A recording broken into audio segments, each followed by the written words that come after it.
আপনার হেডমাস্টারকে বলতেছে আপনি অতি সত্ত্বে লোকজন নিয়ে চলে আসেন।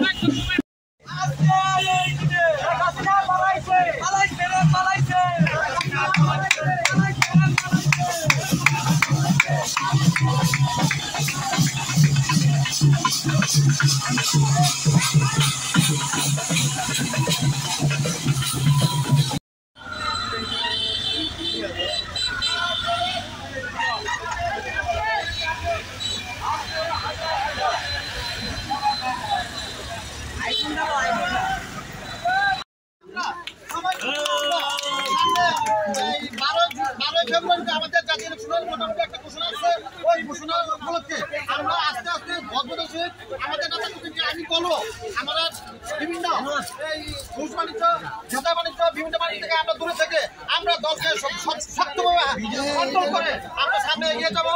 এই এগিয়ে যাওয়ার ফলে আমরা যারা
স্বৈরাচার পালাইছে, এই দেশ থেকে কোন খুনি আছে না পালাইছে,